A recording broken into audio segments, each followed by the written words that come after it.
Hi folks, with Tacitus today, your pushback channel. Thank you for joining this audio live stream.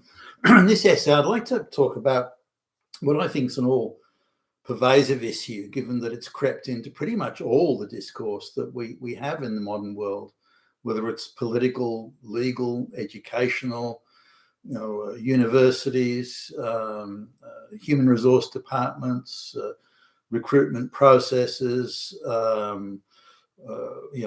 government policy. It doesn't matter. That fact and objective truth, objective fact, have been replaced by moral truth or emotional truth, and this difference, this change that may seem to, well, so what? Who cares? Has actually realigned all methods and types and concepts of discourse, levels of accountability, and so on. It's all been affected by this, and this change from objective truth and fact to emotional, moral truth and fact. And so I just want to take a bit of a dive into this, and I'll cover some things that I've mentioned before. Certainly in my lifetime, the main newspapers this is pre-internet, the main newspapers of the day and journals, they all vied for being considered the journal of record. If they said it, it was true. It was factually 100% bulletproof, ironclad true. You could hang your hat on it, and that was it. And they vied for this, and they declared themselves to be journals of record. The New York Times was among them. Various Australian newspapers were among them. Again, this journal of record. Going back years, the Philadelphia Inquirer was the journal of record, and so all the big city newspapers again vied for this. Not that they didn't have editorial pages and columns; they did, but they would clearly say editorial. This is an opinion piece. It's not factual or it's not true. It's just an opinion. But they would declare it. It was there'd be a big opinion page, and there would be disclaimers at the bottom saying anything on this page is simply a point of view or an opinion and nothing more. Now that's where you would find on the opinion page, that's where you would find very strangled interpretations of truth and fact, particularly where they'd combine the assumption of intent with an event and say, well, it's an evil event because we say the intent was bad. But of course, the propaganda that's everywhere today wasn't around at the time, and truth was considered in legal hearing people that had just mistakenly given evidence of what they believed to be true, but they'd misunderstood the events they'd witnessed or observed. They were threatened with prison time for perjury in a court of law. Such was the emphasis on fact and truth.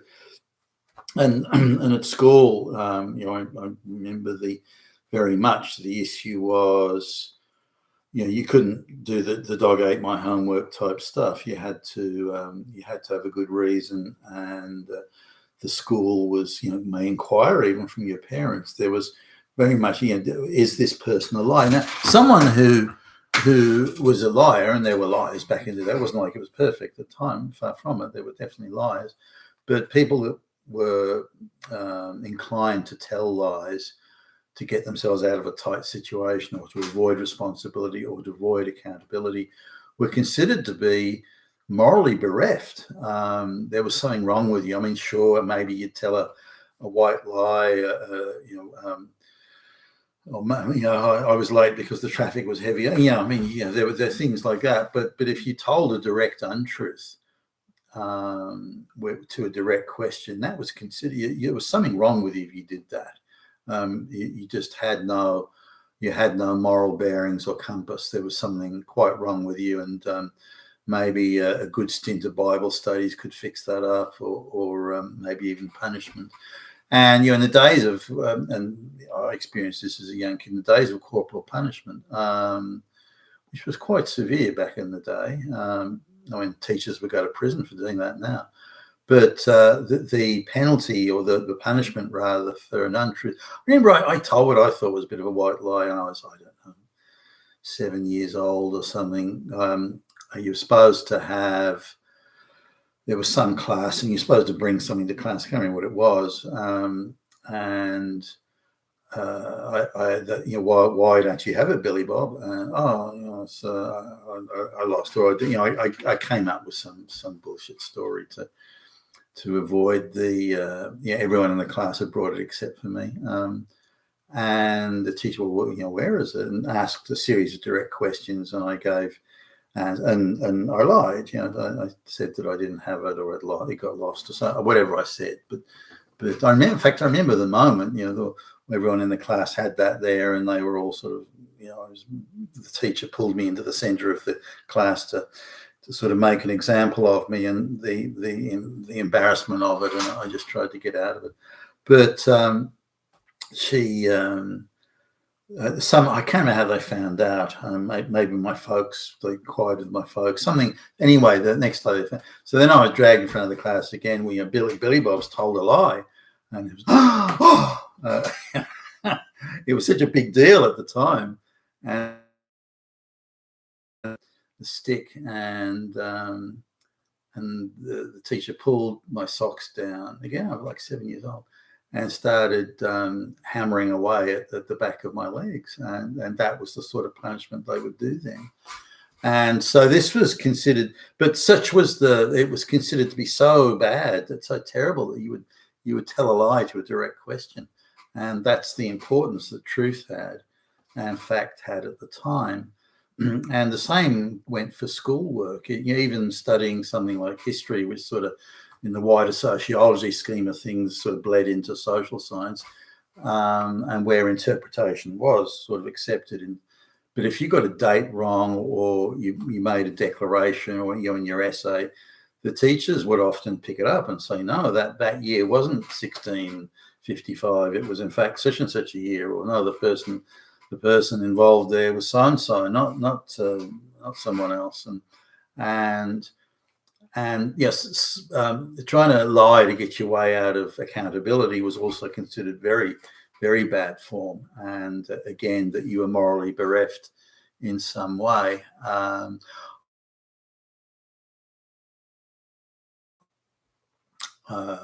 Non-Christian, non-white backgrounds, they had no concept of truth or fact. They just didn't, whatever you had to say to either gain advantage or avoid accountability or avoid responsibility, you did it, and you just did that, and nor you had any compunction at all to tell the truth or accept accountability, responsibility to white people. The Arabs and so on in particular. I remember as a kid, only the Arab elder in the community has that sort of power. You white people, you school people, you're not legitimate. You don't have any legitimate authority over us. And so the issue of legitimacy also fed into it. And I believe that the teachers did have legitimate authority. I believe that the police had a legitimate authority, that the priest had legitimate authority. I believe these people had legitimate authority as a kid, and so and I didn't doubt or question. I believe politicians were honest, and so on. That didn't mean that there weren't, corrupt, dishonest police. There were. It was perfect wall to wall, but in the overall scheme of things, truth and fact mattered, and they mattered a lot.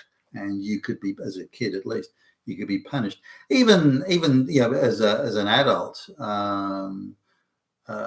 someone had been, out of the petty cash tin, someone had been borrowing $10. They were actually repaying it, so I'm not sure you'd put it as in the criminal category, but they were, before they put the money back, they were caught, or it was suspected, and they just flat out denied it. And it was proven somehow that it was them. But just the mere fact that they lied to that direct question was that instant dismissal. Anyone that tells lies like that is morally can never be trusted again, can never be relied upon, and they have to go. And again, such was the. Now, similarly, it was also the case with politicians. If a politician directly lied, to say the politician was in Parliament, this is within the. Lying to Parliament was considered to be one of the greatest sins you could commit. transgressions, maybe is a better word. And so if a politician, if the question was, did you meet with Jimmy Jack on sometime during November? No, I did not, and I have never met Jimmy Jack. And then photographs appear of the person meeting Jimmy Jack and sitting down having a chat with, and all this sort of thing, and that would be it if the person held a responsible position in the like they were, say, a minister, or they had some head of a committee or something like that. They would be instantly dismissed from that committee. They would be offered the option of resigning and maintaining some sort of tiny shred of dignity, but otherwise they'd be fired. When it came up to the next election, they were invited not to stand for election. Again, these were lying to Parliament was considered to be, or the Congress was considered to be a serious. Also going on, going into the media, and the media wouldn't tolerate that. And a politician that was known as a liar would just be hounded out of office. The media would. Now, you've told so many lies, why should we believe this one? And this sort of stuff. And so in public life, it was very difficult to tell lies and to not accept facts and to engage in untruthful behaviour. The penalties were just too severe, and it was expected that everybody would, at the very least, as a baseline, be honest and truthful. But I only, as I started traveling in business, I realized that this was, there's two things. I realized that this was very much a Christian thing, that you don't see it around the world. In different ways and circumstances you might, but generally you don't. And so it's a uniquely Christian, Western and Christian thing. Not that I'm saying Christianity is the best or the worst or anything like that, but rather that was an observation. And clearly the second thing was the Christian view is that you don't cheat and lie to other people. Not that that never happened, by the way, it did, but you don't cheat and lie to people who are not Christians. And if someone is so stupid and naive that you could easily take advantage of them, the Christian view is that you don't. Now, again, not every Christian adhered to that. Many didn't. The way the Portuguese Portuguese traders exploited the people in Goa in India when they arrived there, especially the pearl fishermen and so on. The exploitation was such that why didn't the Portuguese traders pay the Indian pearl catchers, the guys that dive down and get the pearls, why for the pearls? Why did they pay them the Indian rate for this? So they didn't screw whatever the rate was in India, they paid them that. But the argument was, well, you exploited them, the Portuguese Christian traders, you exploited them because you can pay them the European price. Now you could debate that. I don't think that's necessarily the case. Wickedness on steroids. That nonetheless, the view outside of Christendom is that you, in some cases, you're obligated to screw the the non-faithful or the non-Hindu or the non-Islamic. It's your obligation to fuck them over, and you're under no there's no moral issue that you're transgressing there at all. In fact, it would be immoral of you not to screw the Westerner over, and this sort of stuff. I've got a family to feed, so. Now that's all changed. Not one of the leading media outlets today has any inclination of being a journal of record. None of them. The lies they tell are astonishing and continuous and endless. An avalanche of lie after lie after lie. So how did that happen? Because it's a complete reversal of what it once was, where all these media outlets are vying to be the journal of record. Now, what was the opinion page, where there was all sorts of nonsense on there, but again, clearly stated, is now all the news is opinion, but it's not declared as such. They deliver it as fact, and but it's nothing more than propaganda opinion with numerous lies upon lies. I'm staggered at the amount of lies that are told in the mainstream media. The social media, the guys doing news programs, off their kitchen table or something like that, they're more accurate and reliable and dependable than the mainstream media outlets. That's incredible. I mean, how can that even happen? But yet it is. Educational institutions are teaching, peddling and pushing brazen, grotesque untruths onto students that they know are untrue, and not just a little bit untrue or playing at the margins here, but totally untrue, brazenly and grotesquely untrue. So the education institutions, truth and fact are irrelevant. The same goes in the legal discourse. The amount of injunctions against the Trump administration that have been predicated on, well, Trump's a fascist, therefore his intentions are bad, therefore anything he wants to do or tries to do or plans to do is also bad by extension, therefore I can put an injunction on it. I mean, that's the level of legalese that's going on across the entire Western world now. Your intent was to do bad. Well, we all know all straight white males are fascist Nazi Hitlers, therefore their intentions are bad. Therefore, we can punish them accordingly. What facts do you have? Well, we don't need.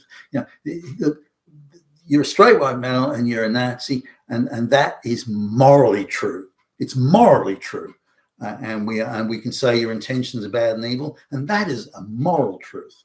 Is it factual truth or based on evidence? Well, no. But if you're using facts and evidence, then you're certain people with limited social power are thus being oppressed. And that is also a moral truth. They are oppressed. You are the oppressor. This is a moral truth. If a woman says she's been raped and there are no facts or evidence to support it, well, it doesn't matter because she's telling an emotional truth. It's an emotional truth. And so on it goes. So this has permeated everything. And the discourse is, the discourse at all levels, at every level, has been corrupted and perverted and subverted as a result. Again, whether it's courts of law or anything else. If you go into especially the boutique sociology type courts, such as rape courts, child protection courts, the divorce courts, obviously, they're and you come across these hysterical, radical activists that their only understanding of the world is moral and emotional truth. That they have no concept of fact. Facts are themselves acts of oppression. And that interpretation of facts are oppression. The truth is oppression is in itself, a moral determination or ideological determination. So this is something that I don't know if it can be reversed. I think it can, but the amount of time, effort that's been put into creating this level of moral subversion, it will take, I think, years to unwind. But unwind, the unwinding needs to take place, because I don't think we can have a functioning society without it.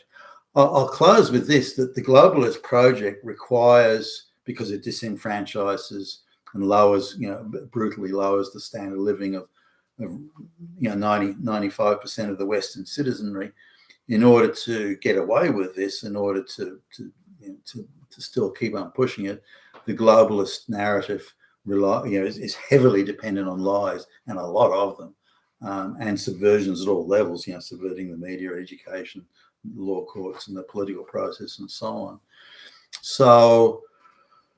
So given their reliance on lies, the lying, cheating narrative, they're not going to let it go easily, and they'll fight hard to keep this nonsense going on. But fight back against it we must. You've been with Tacitus today, your Pushback channel. Thank you for listening.